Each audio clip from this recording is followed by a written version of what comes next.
Ei, fotógrafos, tudo bem? Eu sou a Bel Ferreira, fotógrafa de recém-nascidos, e hoje a gente vai dar uma continuidade no vídeo anterior que a gente postou para você aqui.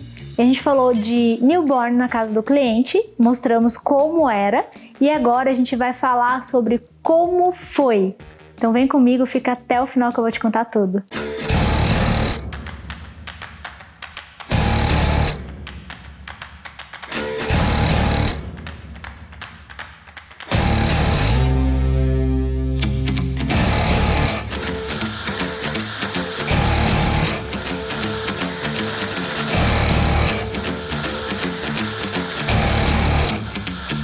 E aí, vamos falar um pouquinho sobre newborn na casa do cliente? Só para relembrar, para você que não entendeu ou não assistiu o vídeo anterior, assista, a gente vai deixar o link aqui na descrição para você pegar já desde o começo. E explicando rapidinho, nós temos um estúdio em Curitiba, no Paraná, e nós atendemos no nosso estúdio. Mas quando é um cliente que é de outra cidade, nós vamos até o cliente e a gente percorre o mundo assim. Então, só para vocês entenderem o porquê a gente está falando de fazer sessão na casa do cliente. A gente viaja muito para fazer ensaios, para dar workshops, então a gente teve que aprender com o tempo a minimizar a quantidade de coisas que a gente tinha que carregar. E isso foi ao longo do tempo, porque quando a gente começou, a gente atendeu 1 ano na casa do cliente, quando ainda não tinha estúdio, e levávamos muita coisa no carro, e era sempre muito difícil de fazer tudo. Então eu vou explicar agora para vocês como foi esse ensaio, quais são as dificuldades que a gente encontra na casa do cliente, porque no vídeo anterior a gente estava falando sobre arrumar as malas e levar. Então vamos lá. Primeiro, quando você vai atender na casa do cliente, é muito importante que você converse muito bem com esse cliente, que você entenda quais são os espaços que tem na casa para que você possa fotografar. Nem sempre é uma casa bem espaçosa ou com espaços em que você não tenha móveis para poder fazer a sua sessão. Então é importante que você entenda como é a casa. Não existe problema para isso, só que se você antecipa, você consegue resolver qualquer situação.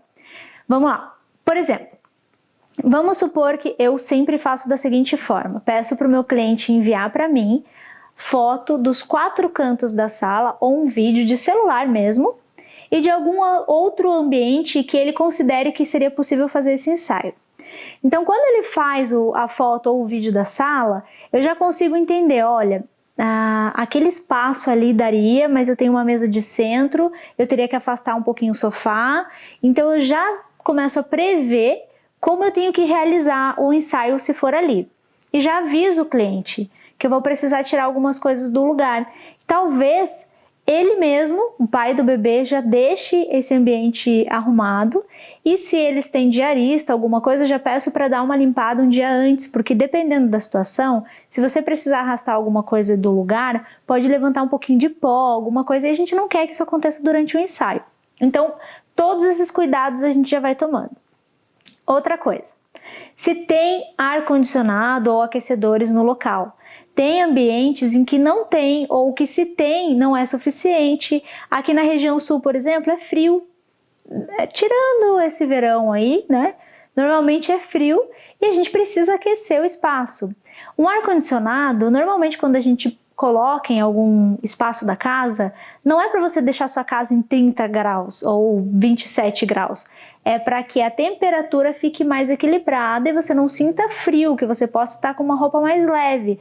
Mas você não ficaria nu naquela situação, por exemplo. Nós precisamos deixar o ambiente entre 26 a 29 graus, pelo menos, para que o bebê possa ficar peladinho para a sessão. Então, talvez um único ar-condicionado que seu cliente tenha não seja suficiente. E é importante que a gente leve mais um aquecedor ou pergunte se ele tem, peça para ele já deixar umas 2, 3 horas antes o ar-condicionado ligado para que dê tempo de chegar na temperatura, porque demora para atingir a temperatura que a gente precisa. Então esse é o segundo cuidado. Terceira coisa, tem estacionamento para você parar o carro pelo menos para descarregar? É importante que converse sobre isso com o seu cliente.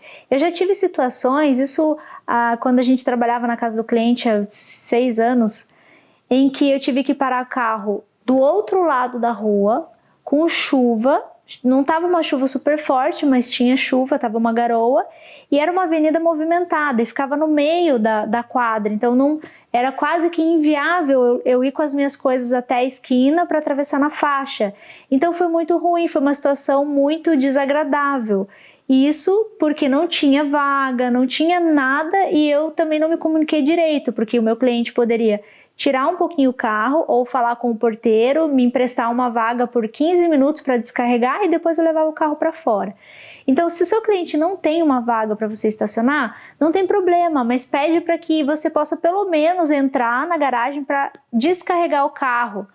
Descubra se ele mora em prédio, se ele mora em sobrado, se ele mora em lugar que você precisa subir escada, porque assim, nesse caso, na casa que nós fomos, era um sobrado e eu precisei subir um lance de escada. E nós quisemos levar uma mala só, como vocês viram, então essa mala estava pesada. Não tem problema também, só que aí você já pede, antecipa. Será que tem alguém, o pai do bebê, ou alguém que possa me ajudar a levar as coisas lá para cima? Porque eu tenho algumas coisas um pouquinho pesadas.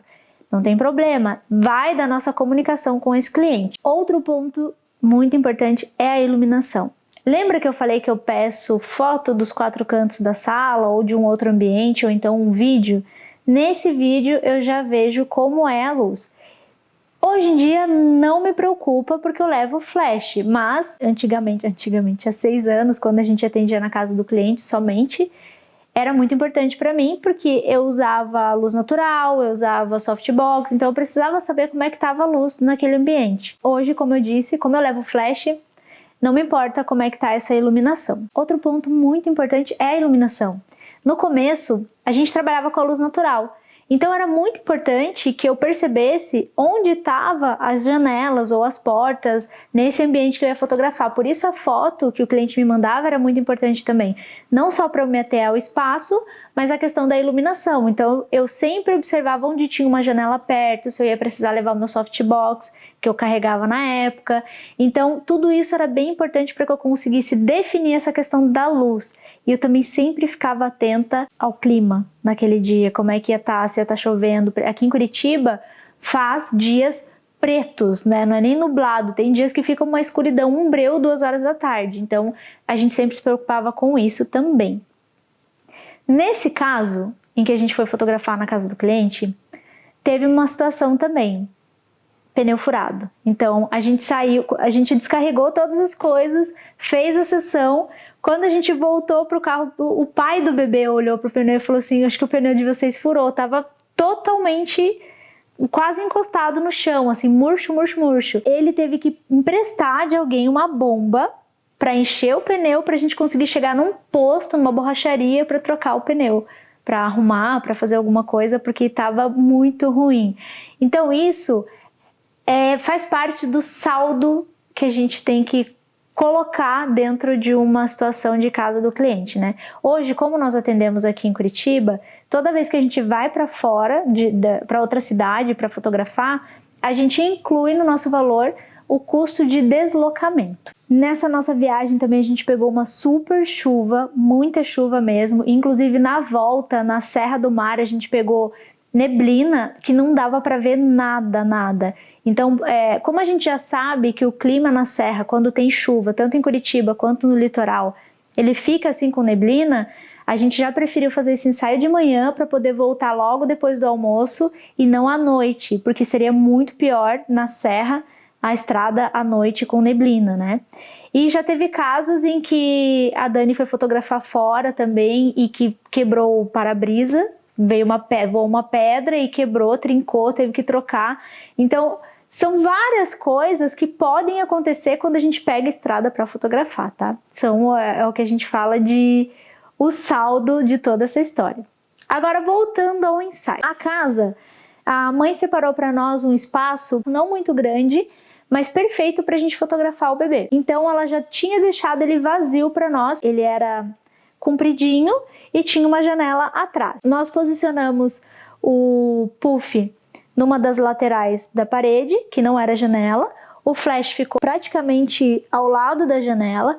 Nós não fechamos totalmente a janela para que pudéssemos apagar a luz. Como estava um dia já escuro por estar chovendo, a gente deixou a cortina um pouco aberta para entrar mesmo um pouquinho de luz para que a gente pudesse montar as coisas e fotografar, não ficar muito escuro.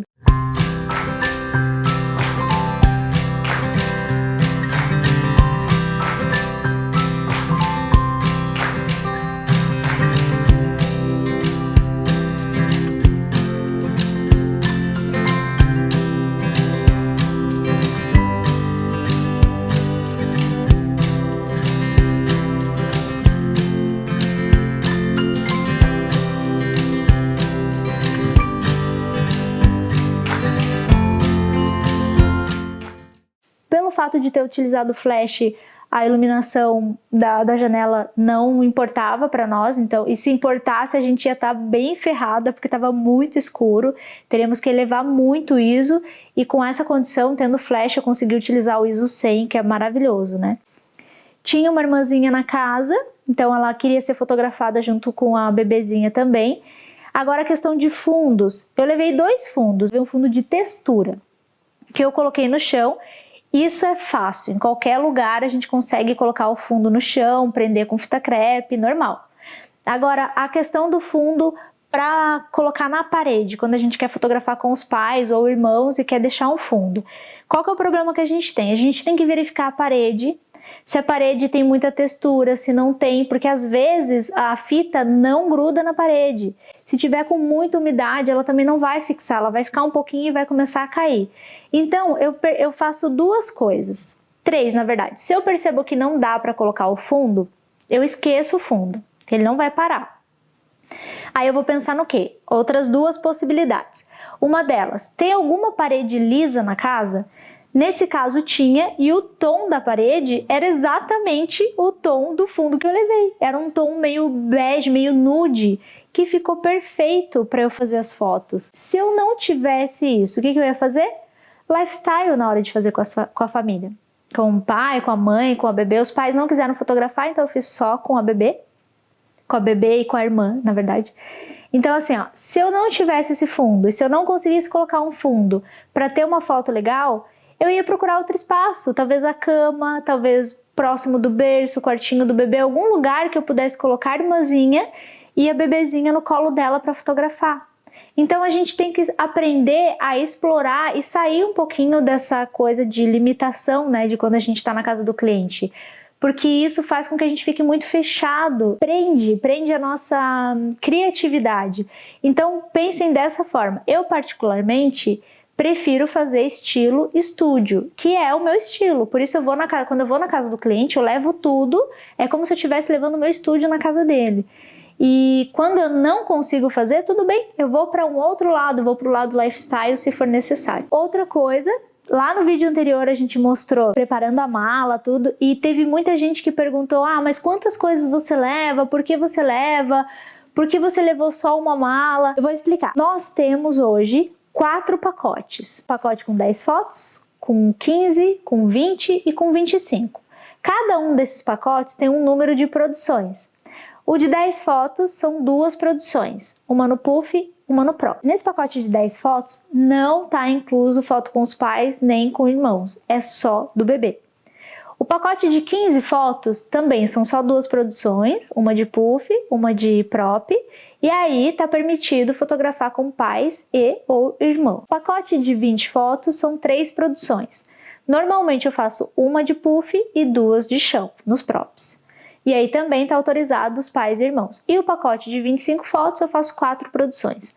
Aí depende muito do bebê, se eu faço 2 mantas e 2 props, ou se eu faço uma manta e 3 props. Aí eu vou vendo de acordo com o bebê. Aí eu vou trabalhando assim, por que eu levei 3 mantas? Uma extra no caso do bebê sujar e eu ter que tirar o bebê daquela situação e trocar a manta, eu tinha uma extra. Eu não levo muito mais coisas do que isso. Além de ter levado 2 props, eu levei o flocate. Eu sempre levo um flocate. Por quê? Pode ser que um desses props o bebê não me deixe posicionar, então eu tenho uma produção extra que é o flocate. E mesmo que eu conseguisse posicionar, se eu quisesse posicionar com a irmã, eu teria mais uma opção. Se eu quisesse fazer saquinho de batata, eu teria mais uma opção. Se eu quisesse fazer mais uma foto só para Para ter mais opção para os pais migrarem de pacote, por exemplo, eu teria essa opção. Uma coisa que eu não faço é assim, quando eu vou atender na casa do cliente, não fecho o pacote de 10 fotos, porque 10 fotos eu considero pouco para eu ter que me deslocar tanto para fazer todo o trabalho que eu vou ter, seria o mesmo de 15 fotos. Então é a partir de 15 fotos para contratar para eu atender em casa. E normalmente os pais acabam migrando de pacote. Então só para finalizar, mesmo com chuva, mesmo com pneu furado, mesmo com uma distância, com tudo isso, não tem como a gente não amar e não aproveitar e não fazer um ensaio tão bonito quanto se tivesse sido feito no estúdio. A gente aproveita o máximo, da mesma forma que se estivesse fazendo no estúdio. A importância é sempre entender, se antecipar a todos os problemas, entender esses problemas para que você já chegue na casa do cliente com todas as situações resolvidas. Assim a gente evita estresse, a gente evita de perder tempo, evita uma série de fatores, né? Então aproveitem muito, eu espero que esse vídeo tenha ajudado muito vocês e que daqui pra frente, para quem for atender na casa do cliente, seja tudo muito mais fácil, mais clean.